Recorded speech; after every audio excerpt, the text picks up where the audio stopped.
আচ্ছা dear students, আমরা আজকে কমপ্লিটিং সেন্টেন্স এবং ট্রান্সফরমেশন অফ সেন্টেন্সের কিছু কিছু প্রবলেম নিয়ে আলোচনা করব। যে প্রবলেমগুলো আমরা সাধারণত খুব ইজি সেন্টেন্স যে সমস্যাগুলো সাধারণত আমরা ফেস করি এবং আমরা মনে করি পরীক্ষায় আমরা ভালো লিখেছি এবং সঠিক হয়েছে, কিন্তু পরবর্তীতে দেখা যায় আশানুরূপ মার্ক আমরা অনেক সময় পাই না। তো এগুলোর কারণ হচ্ছে কিছু কিছু সহজ টপিক, সহজ রুলকে আমরা গুলিয়ে ফেলি।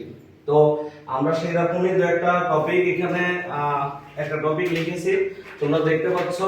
সো ডট ডট দ্যাট যুক্ত কমপ্লেক্স সেন্টেন্স থেকে সিম্পল করতে হলে আমরা যে ভুলগুলো করে থাকি আমরা দেখতে পাচ্ছি এখানে দ্য ম্যান, দুইটা সেন্টেন্স আছে।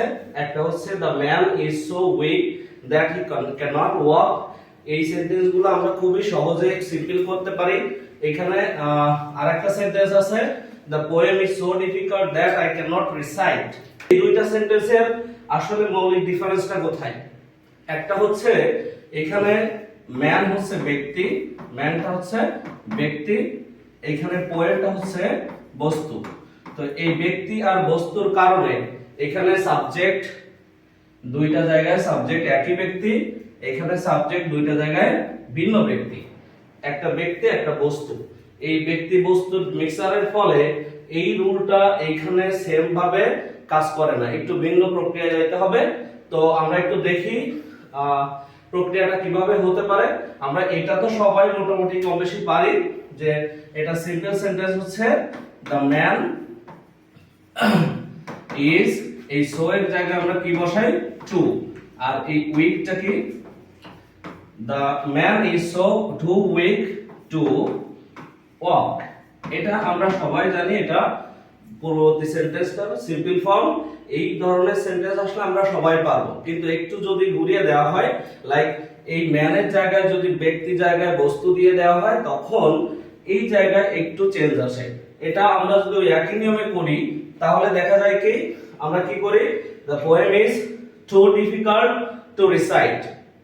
এখানে বাক্যের কিছু মৌলিক পার্থক্য বা মিনিং এর ভুল হয়ে যাচ্ছে। ভুলটা হচ্ছে কি আমরা পোয়েমটা ডিফিকাল্ট, কিন্তু রিসাইটের কাজটা পোয়েম নিজে করে না। তো যার কারণে ওর পরে আমরা টুটা বসাইতে পারবো না। টু বসিয়ে যদি আমি ভি1 বসাই তাহলে এখানে মৌলিক অর্থগত দিক থেকে অনেক ভুল হয়ে যাচ্ছে।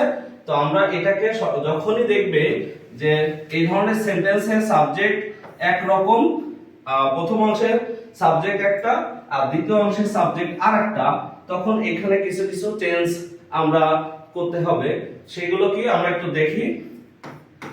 The poem is too difficult, আমি যদি সরাসরি এরপর আবার টু রিসাইট দিয়ে দেই তাহলে বাক্যটা রং হবে।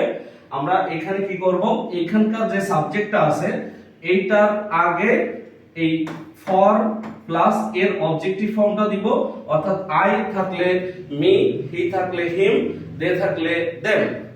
আমি এটা দেওয়ার পরে এখানে আমি যখন লিখব ফর মি, তখন আমি এরপরে টু প্লাস বি1 টা দিতে পারবো। ঠিক আছে? তাহলে এখানে আমরা এখন দিতে পারতেছি টু রিসাইট। কিন্তু দেখো এই বাক্যটায় কিন্তু ওই ফর হিমটা দেওয়া লাগে নাই। এই বাক্যটায় কেন ফর মি দেওয়া লাগছে? কারণ এখানে যিনি উইক তিনি হাঁটতে পারেন না, দুইটাই ব্যক্তি একজন, কিন্তু এইখানে সাবজেক্টে পোয়েম মানে ডিফিকাল্ট হচ্ছে কবিতাটি, কিন্তু রিসাইট করতে পারি না আমি। তো যার কারণে এই সাবজেক্টের দুই ক্লজে দুই ধরনের সাবজেক্ট থাকার কারণে আমরা এখানে সরাসরি টু রিসাইট ভার্বটা দিতে পারছি না। তো ওইখানে কার জন্য রিসাইট করা ডিফিকাল্ট সেইটাও উল্লেখ করা লাগছে। তো এটা একটা পদ্ধতি আছে। আর একটা পদ্ধতি, আমি যদি এই ফর মি না আনতে চাই তাহলেও হবে। তখন কি করতে হবে? এই অংশটাকে প্যাসিভ করে দিতে হবে। এই অংশটা প্যাসিভ কিরকম? আমরা জানি টু এর প্যাসিভ মানে ইনফিনিটিভ এর প্যাসিভ হচ্ছে টু বি প্লাস ভি3। তো সেক্ষেত্রে আমরা সেন্টেন্সটা অর দিয়ে বা অন্য আরেকটা উপায় লিখতে পারি, সেটা হচ্ছে কি the poem is too difficult to না টু রিসাইট দিলে ভুল হয়ে যাবে। এখন আমরা কি দিতে পারি? to be recited, to be recited, then both sentences are correct. কিন্তু আমরা যদি the poem is too difficult to recite লিখি অথবা মানে এটা ফর মিটা না দেই তাহলে বাক্যটা রং হবে। তো ধন্যবাদ, আজকের মতো এখানে সমাপ্তি।